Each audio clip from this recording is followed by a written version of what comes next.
All right. Well, before we step into episode 5 here, I'd like to take an opportunity just to thank you, all of you, the managers of MDF.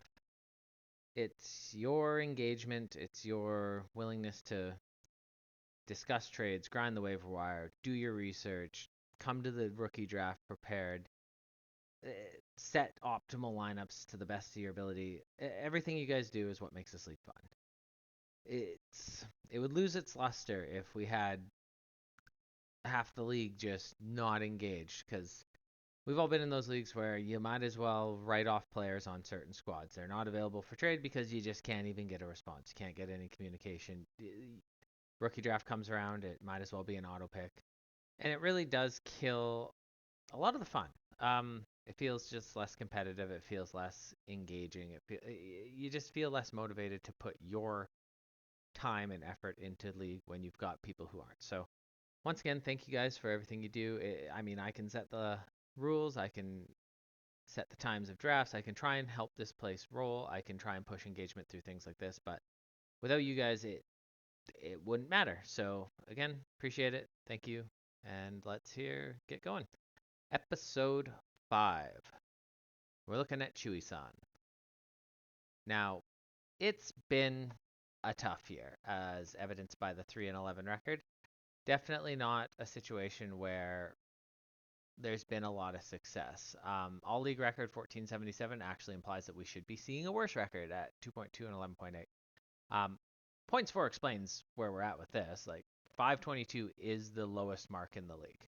Um, Max points for it 632. Even if we gave that to this squad, I believe it would be ninth in scoring. So even if we let one squad play best ball, we still would be in the bottom third of the league. Points against have been relatively low, 619, which probably accounts for the 3 wins in head to head because against the median, this squad is 0-7. Top weekly finish that we've actually even seen was week 1, and it was 10th. Average weekly finish has been 12th. It's There's not one spike week to speak of. Weekly scores have ranged anywhere from 68.17 to 80.65. So highest weekly score we've seen thus far is an 80.65, which I mean, honestly, is probably worse than a lot of squads' worst week thus far this season. Realized points 83%, middle of the pack. Not a lot of decisions to be made when nobody's scoring points, and not a lot of punishment when you start the guy who scores 5 points over the guy who scored 7 on your bench. Strength of schedule has been right middle of the pack. Winning record for the opponents, but nothing major. Remaining strength of schedule is one of the weaker ones. So if this squad can score some points down the stretch, we might see a few more wins. But honestly, at this point, it probably doesn't matter. Um, yeah, that's essentially where that is. Looking at what we've got. So clearly, wins this year, not really the focus anymore. But top dynasty assets. We've got Chris Olave, Jonathan Taylor, Kyler Murray, Justin Fields, Jackson Smith, and Jigba. A lot of those assets share the common thread of injury. Jonathan Taylor missed his first 4 games. He's just now working his way back. First game back, he only had an 18% or 15% snap share.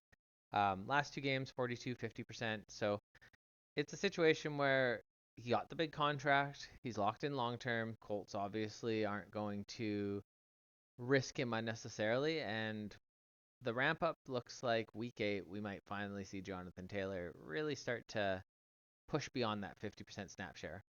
That being said, Zach Moss, he's been great, so who knows? Kyler Murray still hasn't played. Off the pup, practicing, maybe starts week 10. Cardinals aren't competitive. They're not going to force it. It would be silly to do so. Um, the way the season has gone thus far, Dobbs has kept them somewhat competitive. Houston's been better than expected, so it's looking less likely that Cardinals will be picking at the very top of the NFL draft, particularly with Carolina and Chicago, which both picks are Chicago's, kind of looking worse, especially Carolina. So Kyler Murray, they're going to want to keep him healthy. It's looking more likely he'll be their starter next year as well, anyway. So No reason to force him back. Justin Fields injured now, dislocated thumb, throwing hand. Who knows when he's back?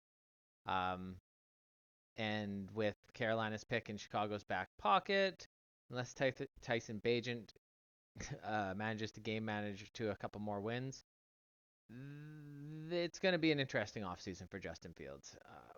If they're picking 101, I don't think anyone would be shocked if they take a quarterback and Fields is looking for a job on another squad.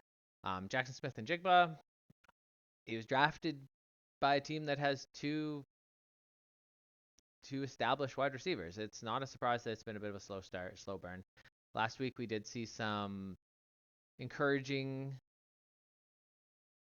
performance, but that was with DK out, so I guess we'll see where that takes us in the future here. 2024 picks got own first, and then others thirds, 2/4, 2/5. It'd be nice to see that a little bit more robust, but I mean, trade deadline's coming. Obviously, this is a squad that's going to be looking to sell at least somewhat, and we may see that grow a little bit. Currently, max points for is this squad's looking last. So in the 101 spot, there's a very high likelihood that pick is anywhere from 101 to 103. So that'll be a nice boost to the squad going into next year. Add to that, hopefully, better health for a lot of these more core players, and there's a little bit of hope for the future. Something interesting. So this kind of goes back to the max points for being low, even if we gave that to us. So I looked at week to week and said, okay, so we're going to give max points for to this squad. We're going to let them play best ball while everyone else has to set their lineups. How would we fare? And this includes allowing taxi squad players to be utilized for this max points for. Well, not good. Squad would still be 1-6 versus the median, and that one win would be beating median by 0.53 points in week 4, and the squad would be 5-9 overall. It's not been a pretty season, no matter how you look at it. If we're looking at the season review, we've only got 4 players who have actually offered more value than a replacement level player thus far. And that's never going to be a recipe for success. Justin Fields, 0.66, clear far and away the best contributor on the squad. Chris Olave, 0.33. I mean, we've all seen the Saints offense. Derek Carr is not willing to stand in the pocket and take a hit right now.